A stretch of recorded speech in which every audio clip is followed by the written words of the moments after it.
حجاج بن یوسف حافظ قرآن تھا۔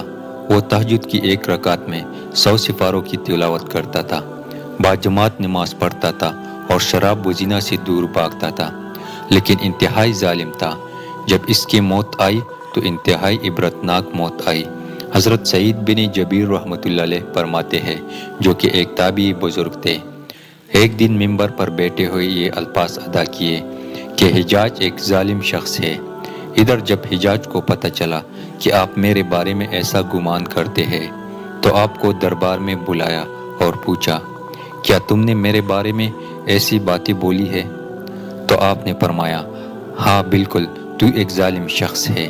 یہ سن کر حجاج کا رنگ غصے سے سرخ ہو گیا اور آپ کی قتل کے احکامات جاری کر دیے۔ جب آپ کو دربار سے باہر لے کر جانے لگے تو آپ مسکرا دیے۔ حجاج کو ناگوار گزرا۔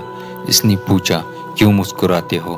تو آپ نے جواب دیا، تیری بیوقوفی پر اور جو اللہ تجھے ڈیل دے رہا ہے اس پر مسکراتا ہوں۔ حجاج نے پھر حکم دیا کہ اسے میرے سامنے ذبح کر دو۔ جب خنجر گلے پر رکھا گیا تو آپ نے اپنا رخ قبلہ کی طرف کیا اور یہ جملہ فرمایا، اے اللہ، میرا چہرہ تیری طرف ہے، تیری رضا پر راضی ہوں۔ یہ حجاج نہ موت کا مالک ہے نہ زندگی کا۔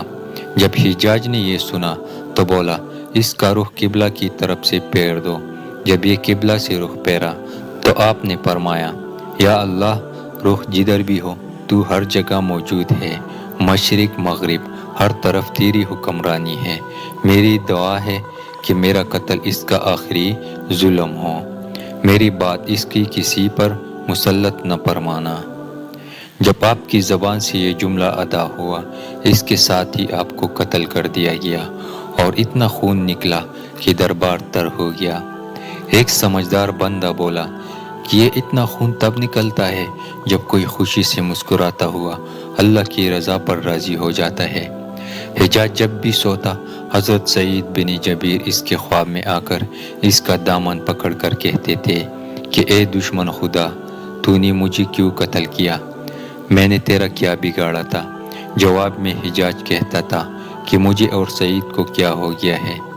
اس کے ساتھ حجاج کو وہ بیماری لگ گئی، زمہری کہا جاتا ہے۔ اس میں سخت سردی کلیجے میں سے اٹھ کر ساری جسم پر چائی جاتی تھی۔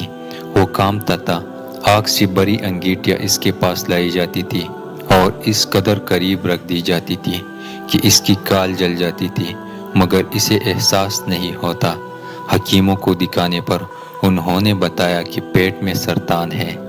ایک طبیب نے گوشت کا ٹکڑا لیا اور اسے داغے کے ساتھ باندھ کر حجاج کے حلق میں اتار دیا۔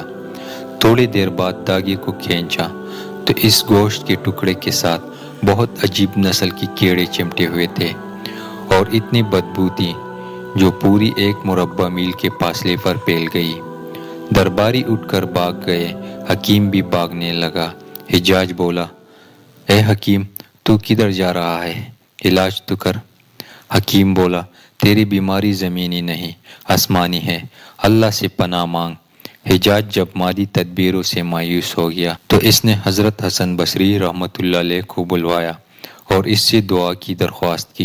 حضرت حسن بصری رحمۃ اللہ علیہ نے حجاج کی حالت دیکھ کر رو پڑے اور فرمانے لگے، میں نے تجھے منع کیا تھا کہ نیک بندوں کے ساتھ چھیڑ چھاڑ نہ کرنا، اس پر ظلم نہ کرنا، مگر تو باز نہ آیا۔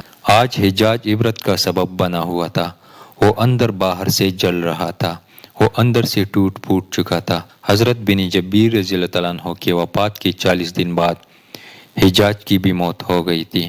جب دیکھا کہ بچنے کا امکان نہیں تو قریبوں اور عزیزوں کو بلایا، جو بڑی کراہت کے ساتھ حجاج کے پاس آئے اور بولا، میں مر جاؤں تو جنازہ رات کو پڑھنا اور صبح ہوں تو میری قبر کا نشان بھی مٹا دینا، کیونکہ لوگ مجھے مرنے کے بعد بھی قبر میں بھی نہیں چھوڑیں گے۔ اگلے دن حجاج کا پیٹ پڑ گیا اور اس کی موت واقع ہو گئی۔ اللہ ظلم کی رسی دراز ضرور کرتا ہے، لیکن جب ظالم سے حساب لیتا ہے تو فرشتے بھی خشیت الہی سے کانپتے ہیں، عرش ہل جاتا ہے۔ اللہ ان ظالموں کے ظلم سے ہم سب کو محفوظ رکھے، آمین ثم آمین۔